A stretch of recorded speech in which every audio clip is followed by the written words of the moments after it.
let's start our reading. And our first up is going to be Penny, since we're missing a couple of people, and we'll read their work at the end of the program. Penny, go ahead. Hi, my name is Penny Lee Deer, and the artwork on that page is mine. It's actually my face. Masking. We all wear some type of mask, unseen by the naked eye. We might not even realize we're doing it. If you look up the definition of masking, they talk about it as a physical and social camouflage, which is a defensive behavior. This comes in useful for us soldiers, now veterans, trying to just fit in to the foreign civilian society. One of the problems with masking is the possibility of losing the authentic self. It can be exhausting and may lead to even more anxiety and depression if not kept in check. This is one of the reasons I created my own avatar, Nickel. I ask you, what do you see physically, spiritually, emotionally, tangibly when you look at me?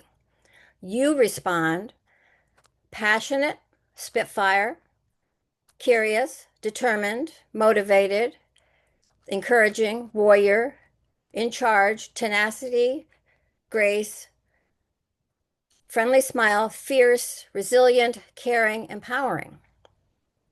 I ask myself, what do you see? 5 foot nothing, who used to be a lean, mean fighting machine. Unsecure, plain Jane. No makeup, no heels. Simple hairstyle, going gray. Limited jewelry, no fuss, no muss. Loose clothing covering my derriere. I'm told this is my best asset, so I keep it out of sight. I have had unwanted advances. How many times have we heard she was asking for it? I'm bossy. Or is it misunderstood assertiveness? However, the flip side, I know this sounds crazy. Imagine living in my world.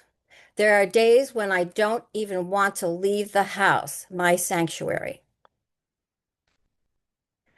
I have learned to identify my triggers.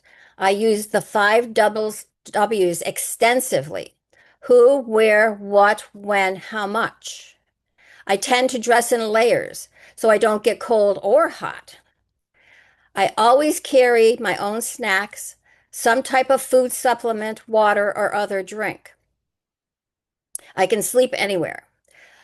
I need to know where the toilet is and where I have everything I need to meet my needs, all before leaving my house. If I dress up at all, I might put on a little blush, a little lipstick, a scarf, a vest that is interesting. I did recently purchase pair glasses where you can easily change out the frames, giving me yet a simple mask-like look. I hear compliments like, love your hairstyle. Not sure what you're doing, but it's working for you today. That color looks good on you. However, I don't usually accept positive compliments well. In fact, it makes me feel uncomfortable, mostly due to low self-esteem. We all wear masks. They come in all shapes and sizes and different functions that might not be able to be seen, but they are there. Get to know your mask. Make them your friend, but do not let them overtake you. Be yourself. Good luck. Very nice. Very nice. Thank you, Penny. To I see had something what we're interesting saying. happen to me. You know, we're all scared of artificial intelligence. Hmm. And I did a practice YouTube to get preparation for this, and it did a synopsis of what I said, and they nailed it. All right, Pauline, you're up next. You can unmute yourself. Yep. Who is holding your hand? I have to think back a long time to when I was about 5 and my sister, 13 months older. We lived in Cohoes, New York at North Mohawk Street. My sister and I would walk down to the five and dime stores. We had 3, Woolworths, Kresge's, and Jupiter's. This would be our Saturday morning. With 1 quarter, we would look for paper dolls. After deciding on one, we would walk back up to our home holding hands and spend the afternoon with our new paper dolls. I was not allowed to cut out, only dress them. See, I would cut the white tabs. Don't know what my twin brother did while we shopped. I remember also while walking with my mom that I had a tight hold on her hand. Now, as I think back to joining the Air Force and leaving my home and family, who had my hand? Even being away from Cohoes, New York, I know that my family was still holding my hand. Who had your hand? The end. Very nice. Yeah, I'm glad you read that one. I love that one. Yeah. A slice of life. Very nice. Nice memories. So next up is Michelle. So if everybody else could mute. Good morning. Mine is called The Mask. The world sees a painted picture of me, a mask that has 2 sides. One shows me confident in my abilities, bold in my output, and fearlessly powerful in my leadership. Strong in every aspect, as I am a warrior who will not quit, or so they think. The other side of that mask that no one else sees is the true me, sad, confused, scared, broken, unseen, and voiceless. The absolute truest form of who I really am. I am a warrior still, but one who waits silently for my mask to merge so I can become whole, for I am beautifully broken and secretly scared. Oh, thank you, Michelle. So nice. I just wanted to make a comment for the audience in the class. Michelle was not able to be with us for several sessions, but jumped in and sent in a response. The mask is a response to one of the prompts that I gave during the workshop. And she just nailed it. I mean, it's a beautiful piece of writing. So I really appreciate that you were able to give it to us, and thank you for sharing it right now. Really, really nice. Anyway, so Melissa, you're up now. Hi guys, Melissa, Marine Corps veteran. This is my first women's veteran writing workshop. I did a couple with Julia's husband, David, and they've been really therapeutic and very helpful getting some stuff out. Today I'm going to read You Can't Have It, and both pieces of artwork on page 24 and 50 are my art. I don't know if you can see the one, but it's actually quite large. So the picture definitely doesn't do it justice, and then the other one's right here behind me. So, and then also Penny said I should mention, we are turning this into a little drama skit. So there's going to be 5 people to play the parts or read the parts out loud, but I'm going to do it as one today. You can't have it. A phone rings loudly across the bay of the motor pool, interrupting the usual conversations and clinking of tools. Without warning, a masculine voice cuts through the calm. Hey, shower shoe, get your ass up here. While she innocently, selflessly, and steadfastly defends, protects, and supports her country with her fellow sisters and brothers in arms, she is completely unaware or prepared for the friendly fire about to rain down upon her as she answers the call. We are ready, willing, and able to void your entire enlistment. No desertion, no honorable, nor medically separated blemish on your personal record anywhere. We'll make it appear as if it never even happened. In an instant, stripping away dignity, rights, privileges, and freedoms which she coveted and held sacred. She thought, unfortunately, pal, that is impossible. How dare you propose some pitiful token offer as a token of your sympathy for my pain and suffering? How dare you try to strip away my responsibility to the people, my respect earned, and my dignity and my integrity? Oops, I lost the book. Hang on. Unfortunately, regardless of their opinions, thoughts, feelings, beliefs, and half assed attempts to cover up the truth, it all did happen, none of which can be taken away. Not the violation of a sworn oath, not the assault on a young mind, body, and soul, and certainly not their attempt at a character assassination. Rising like a phoenix from the ashes, she avenges all challenges, obstacles, and adversities that stood in her way.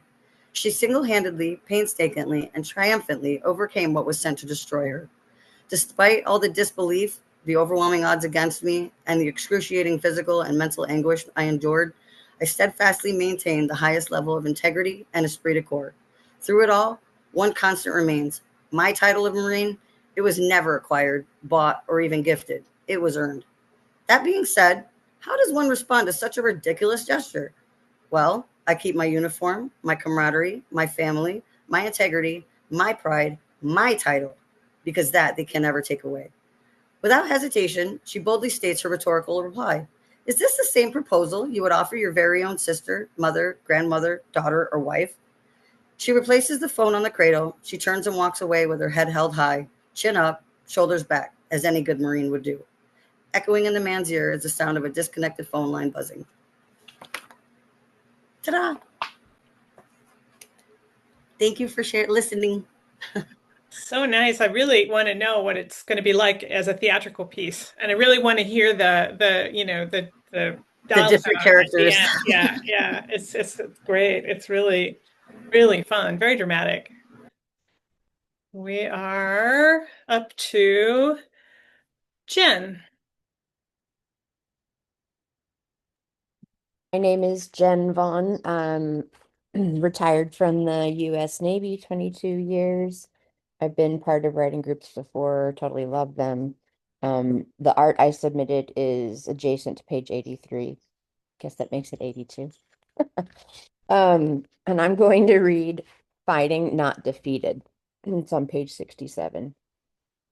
When I hear the word disability, the mask of, let's see where this goes, instantly appears on my face. Just as on porcelain baby dolls of the past, my eyes and mouth first appear to smile widely and then revolve to fit what I choose to reveal. I'm quite sensitive about the word disability. When asked about my own, for example, a tight-lipped, stretched smile is revealed. It's a tense smile that prevents my sharp-witted tongue from responding before concurring with my mind that it's in a safe place to twirl. My teeth clamp down on my fleshy tongue, flattening it between both the left and right sides of my jaw. Styloid, myeloid, longus capitis, and splenius capitis each vie for the lead in cinching my truth and restraining my tongue from unleashing an angry rant at such an ignorant and likely undeserving soul. Many people are incapable of understanding or empathizing with people they can't relate to.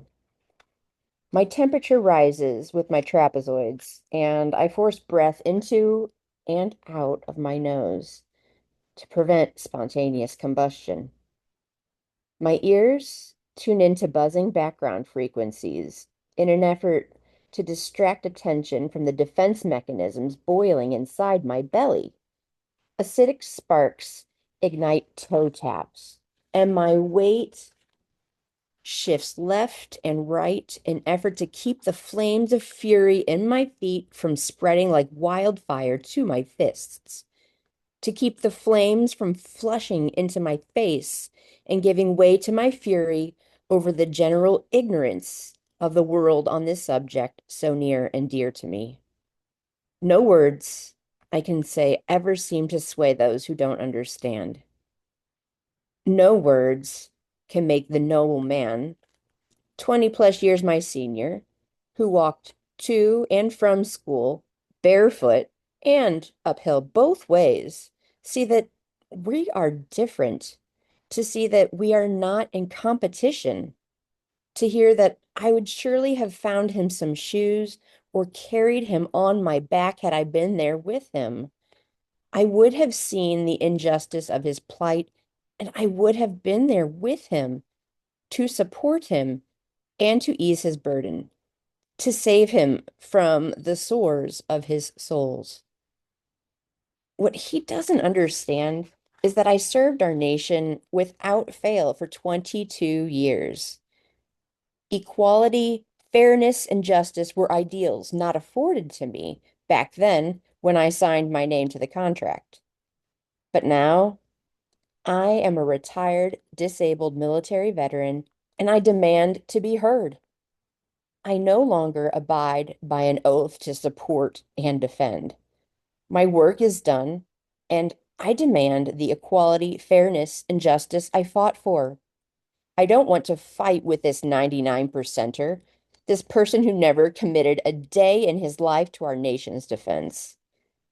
I am done fighting with anyone but myself.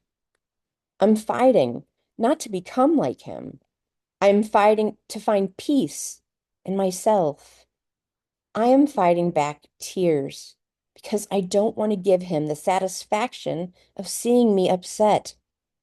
And I am fighting my feelings so I don't end up in jail after acting upon my anger at this simple man who understands nothing outside his tiny little mind.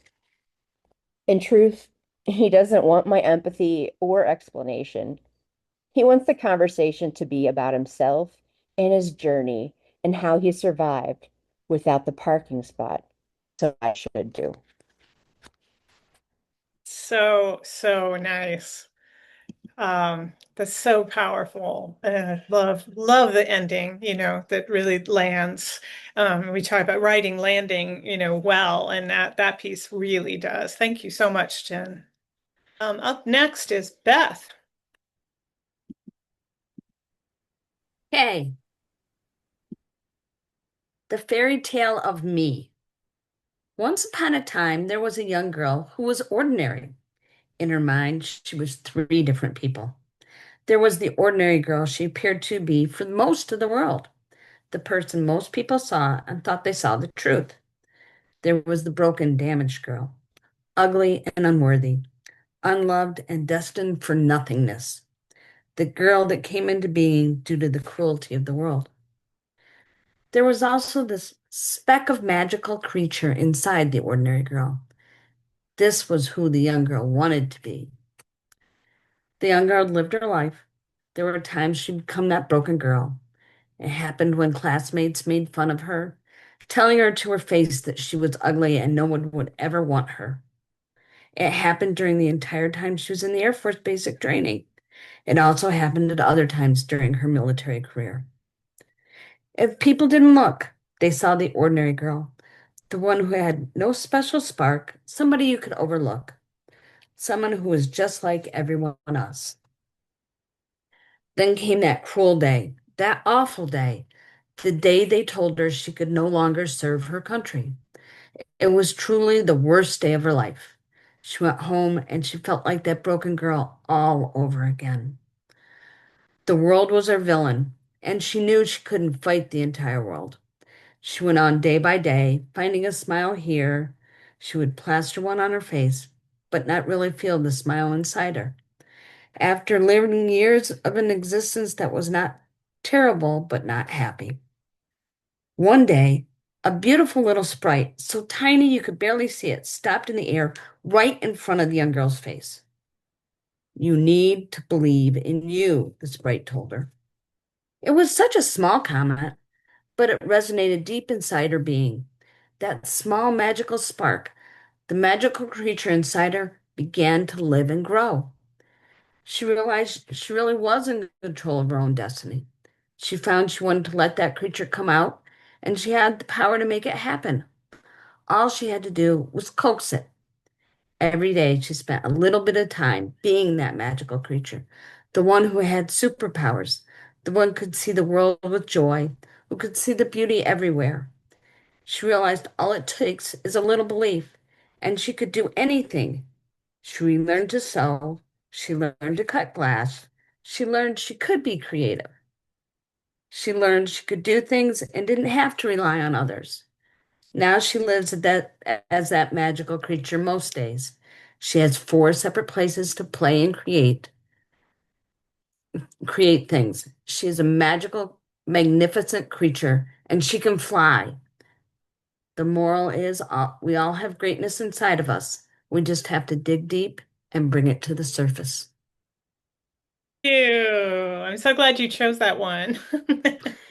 Yeah, that one really made me feel happy. The whole time I was writing, when you first said a fairy tale, I was like, oh my God, a fairy tale, especially because I wasn't there for that was the session that I missed because I was actually on a plane. And I'm like, a fairy tale. How do I start this? And then once I started, I was just happy and it just came out. Well, great. Thank you for sharing that. Just really, I enjoy it. I'm glad that you liked the prompt. It was a lot of fun to make. So anyway, thanks a lot, Beth. Okay, next up is Anne. Anne. Okay. This is called Deciding to Serve a Country. Looking into the mirror at my naked body, I ask myself, what is the opposite of me? This gift full of precious imperfections stares back. The question floats between us in space where everything unprecedented becomes possible, and I am all that I can be. I want this moment to last forever, but I am already an orphan of who I was just a moment ago. I thought I was made of something tangible, with a name, with freckles, with my mother's teeth in my mouth. The truth reminds me I am nothing without myself. When I dropped to my knees at the reflection, now 14 years after I swore an oath to support and defend a poem and all of its imperfections, my heart opens and opens and opens. Life swallows me whole from breath to breath, stanza to stanza. This is service, and I say out loud without a single soul around me to hear it. Thank you.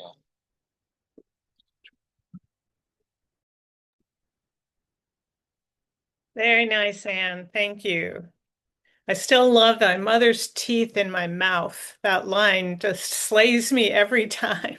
So beautiful. Great. Um, thank you, thank you. Okay, next up is Amy. Hi, I'm Amy Zappia, and the little picture at the top, I'm reading the mass poems, and the little picture at the top is my pink tiger. You can't tell that she's pink, but she's pink. The first one is See Me. I am here right in front of you. Can you see me standing, holding open all my fears? I am here right in front of me, stronger than I believe myself to be. I am here right in front of them. Will they look at me or do they just see all the damage in me? I am here right in front of you with golden lines of repair, shining broken pieces. I am here right in front of me, seeing my soul in the midst of repair. I am here right in front of them. They look away. I know they see me. See me in all my broken glory. Don't look away. And chameleon is my spirit animal. My masks change with each encounter of the day. Never to let my mask down, carrying all these masks from childhood, refining them, honing the ones that fit, tossing out the ones that no longer work, trying to learn how to take them off, refurbishing them to find the one that allows me to be transparent. The end. Very, very nice. Thank you. I'd just like to say that Amy came in as an auditor in the first class and wrote with us and read right away and then immediately joined. So the power of writing is never underestimate that. And everyone can learn how to express themselves through writing if they want. So anyway, okay. So we've gotten through all the people who are present, who are in the workshop. So Melissa, if you could read Jill's piece, she asked that we read it, then it will be recorded, and that will be lovely. This is Jill is a sweetheart. I wish she would have wrote a little more because I love her words, but I'm going to try to do this as good as she would, so bear with me. Or this is called To My Siblings or the Mom by Jill Hoffman. Sitting on the floor near my pups, snack rug, one plays with the yellow ball, the other resting in the sun of the south side window. I wanted to love being home, my own American dream. My incessant neighbors watching to get inspiration, if not motors blowing until I could scream. No peace in exchange for the perfect lawn. Well, that was a rant that hooked me once again daily. Remember when we were all together, just when we chose just what he chose, higher power, God or creator, and perhaps what we chose, each other. I miss you. I'm writing this as a prompt, yet it's always been there. The daydream moment of thinking hindsight. Can you do both, hind and deeper? It's also a miss to miss the prompt of our moments. You should know that you can do anything, right? Do both. Practice it, hindsight, going back, and being present. Remember, return or find the you think now. Can or should we play roles in heaven? Will it ever happen before too late? What am I missing as I softly surrender to the welling up tears of the time machine? They took me, hoping I snap out of anything other than pure bliss, aka heaven, right now. They think they already have the answer. If I can just get it, the answer for that opening. They seem frustrated. I don't get it just yet. The magical dimension of this. The end. all right. To Jill, To Jill. applaud, applause, applause. So beautiful. The magical dimension of this.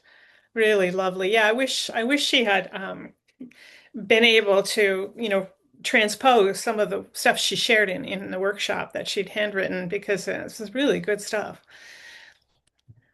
All right, so I'm going to read Tanya's piece, and then we will be done with uh, the reading part of the celebration. So Tanya's been writing for quite some time. I'm going to read her memoir piece, which is Cool Glass and Warm Memories. It's Tanya Whitney. The tree toppled by the hurricane winds lay across the backside of the barn. Splinters of wood scattered about the ground lay witness to the ferocity of the storm. The barn had been standing for nearly 30 years. Originally a stable for my sister's horse, it was later transformed into a storage center for items no longer used. It took days to sort through the boxes and containers, searching through the chaos for anything salvageable. In the far reaches of the mangled mess, they were uncovered. The bag was moldy from years of being stashed away in the shed. Decades of aging and dampness assaulted my sense of smell. Gently sweeping away the dirt and debris, I pulled the faded material from under the fallen leaf. Once, with a brilliant pattern of colors, the bag was now faded into a dull patchwork. A homemade satchel, sewn by my mother from clothing scraps. I knew immediately what I would find inside, although it had been decades since the last time I pulled the strings closed. Gently carrying the bag into the light, I placed it on the ground. The bag crumbled into brittle, powdery pieces as I tried to open it. The contents rolled out and onto the beaten path, to and from the shed. They varied in shape and size. Most were made of glass, though a few were also steel. They clinked and clanked against each other as they settled into their new surrounding. Decades of exposure dimmed their glow with a coat of film, making it hard to distinguish their individual colors. Grabbing a wet rag, each one was cleaned and sorted depending on their use. Holding each one up, the sunlight glistened off the colors like the eyes of a cat. Some were solid colors or swirled. The steels were as brilliant as the day they were made. As my fingers formed into a long-forgotten configuration, the translucent glass fit snugly against my leathery skin. The coolness of the glass evoked warm memories of elementary school days, recollections of circles in the dirt, quickly drawn at morning recess, knuckles down, shooters poised for launch, no fudgies allowed, playing keepsies and trading between unusual colors. We eagerly sought the most beautiful ones, or the biggest shooters. I shook the echoing voices of those youthful days. Pulling the hem of my sweat-soaked t-shirt up, I gathered those glass and steel mementos into the cotton pocket. Reaching for an unbroken mason jar, I slowly dropped them into the glass container. They clattered against each other as they filled the jar.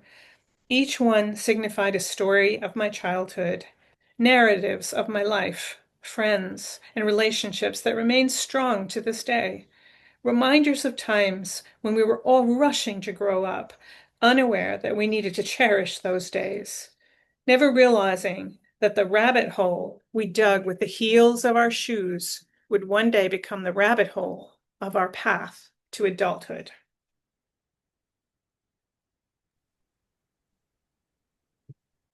All right, thank you, Tanya.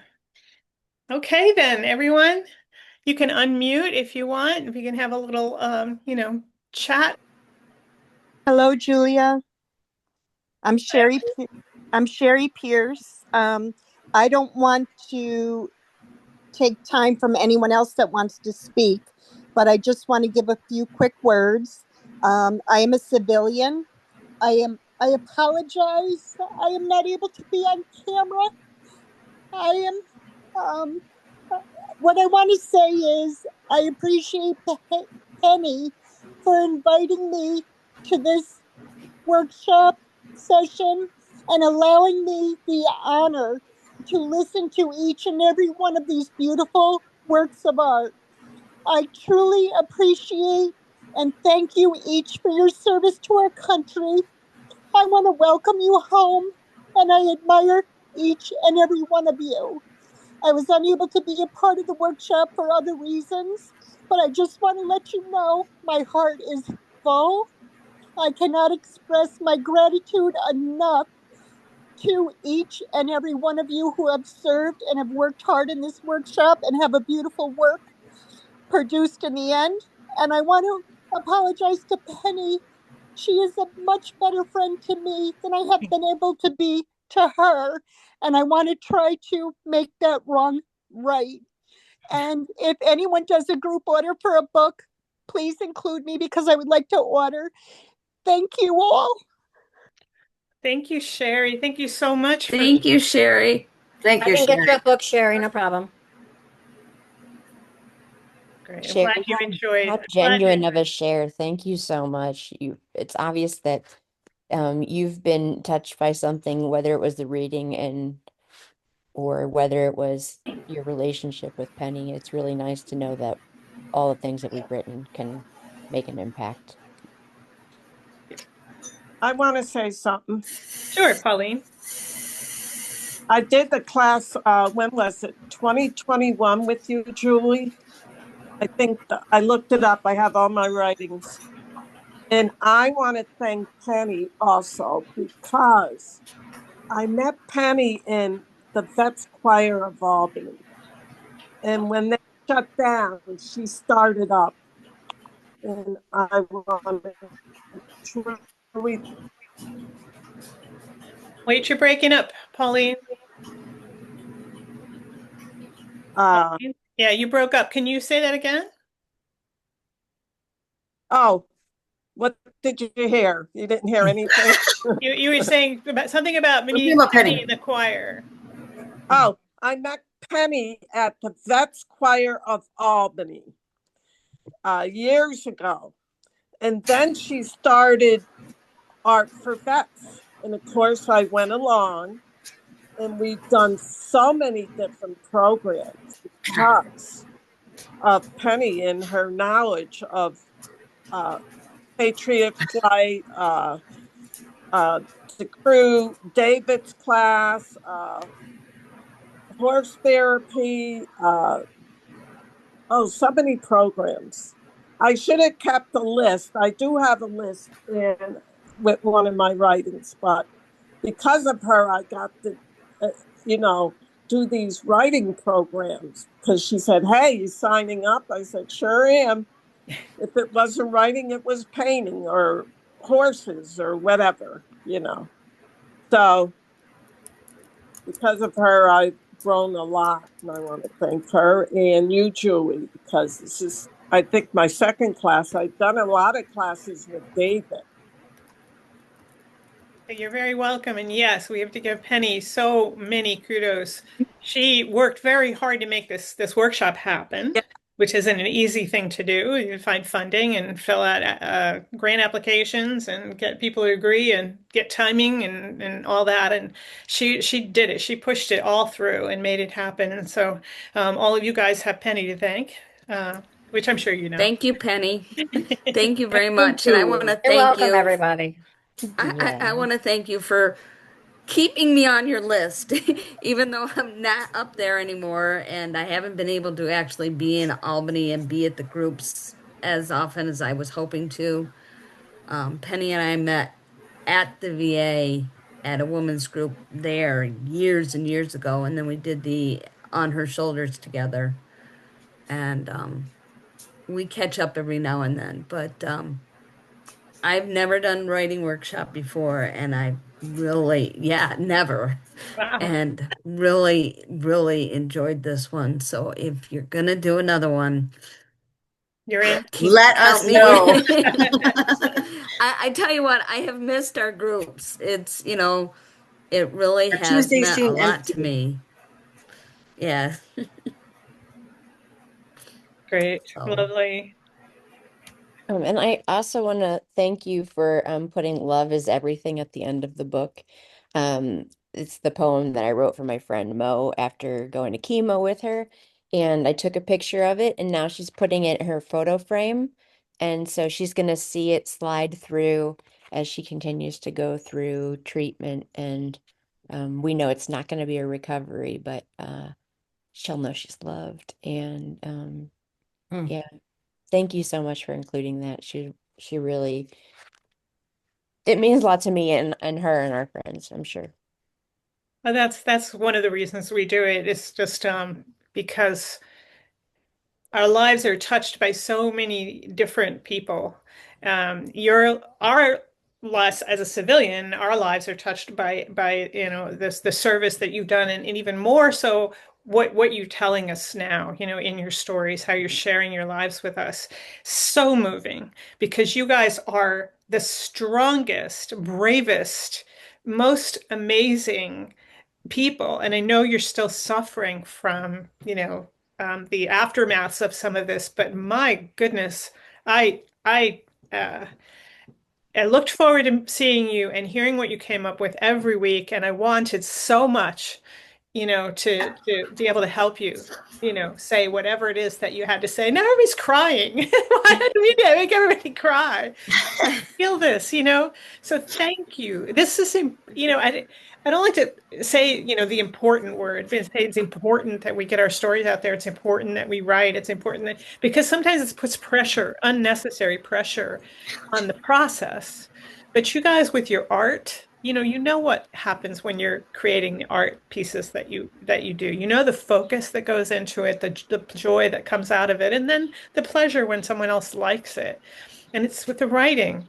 We need to hear you. We need to hear more from you. And whether it's your love of your dear friend who's going through chemo, or it's enjoy, the fairy tale of your life, which I still love that so much about, whether, whatever piece it is, whether it's your active military experiences after or childhood, we need to hear that. That's how people connect empathy. We develop empathy by that. And you guys did a great job. I still am, like I said, I'm very honored to be able to be in your company and hear these stories. And if I can facilitate it at all, I want to do that and I want to do that again. So Funding. We need funding.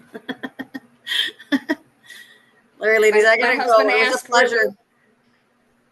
my husband asked where the royalties are going. I said for next workshop. We're not Exactly. seeing royalties. It's all the profits are going to the next workshop. Exactly. And he goes, no, royalties need to come to me.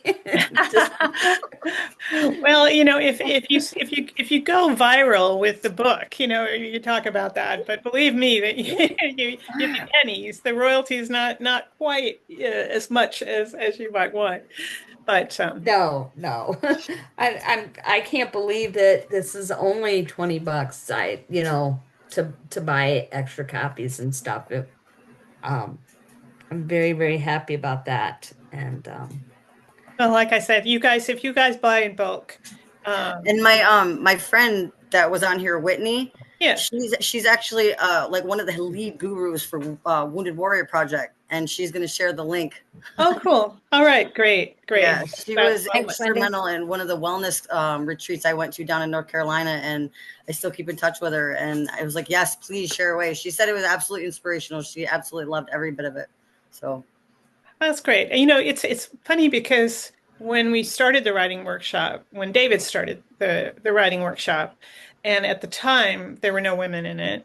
It's just because nobody was excluding women, but we mhm. discovered one of the two things that happens is a lot of women veterans don't identify as women veterans. You guys might relate to that, maybe you don't, but we were finding that they're saying, especially if they weren't in a combat situation, they said, "Oh, we don't count because we weren't in combat," and that was just ridiculous because of course you count. If you serve the country, you serve the country, however you did it, whenever you did it. So it took a while to get some women in, and we asked women about whether they wanted a women-only workshop, and the results were mixed. As some people really enjoy. I know many of you have been in David's workshop and you enjoy the whole thing. And then we did a couple, and I think something special happens when it's women only. I think you're a little more free to I share. think a lot of it too has to do with like, because I'm not a combat veteran, like you kind of feel that like less than syndrome, and it has nothing to do with it. I didn't get the opportunity, so that makes me less than? No, I don't think so. Plenty Like of men that served that without that didn't combat. go to combat, so what makes me less than you? I get it, but this was nice to have women, just women. Yeah. it was very nice, but I have to tell a quick story. Shortly after I got out, I was talking to my uncle who had been in, and he actually got to see part of his job was to go to um the trials, the war trials, Oh, war wow. crime trials in the Philippines. Okay, I didn't realize there were war crime trials over there, but there were. Um, and we talked about it. And he never considered himself a veteran. He served during World War II, and he never considered himself a veteran. Um, And I had said, I stopped him. I said, look, maybe because you didn't shoot a gun, you feel like you weren't a veteran. But if you signed your name on the dotted line and said, I'm yours, do what you want with me, my life is now your life to do with, you're a veteran, period. right. And True. just because you went here and I went there doesn't mean we're less than, or more than. You did Yeah. what you were asked to do, and that's what counts. And you were willing. You went Yes. in with the possibility. He went in with the possibility of being, deployed in a war zone. Thank heaven he didn't. He survived because he didn't. But, yeah, that's really, really true. I just wanted to shout out to Jill. I hope your grandmother's doing well, and I hope you got to hear your piece being read. I didn't see when you came on, but anyway, Jill, lovely, lovely piece, and I hope you can join us again when we have the next workshop. All right, ladies, it's been a pleasure. I got to get rolling, but All right. see you next It workshop. was Bye, it was Melissa. Thank you great. so much. It was great to meet all of you. It really, Lovely to really, meet you, really Beth. enhanced my life. Thank you all. Thank you. Thank you. Thank Bye. you all, and thank you, Penny, again so much for making it happen. Thank you, guys. Till next time. Thank you. Have a good summer.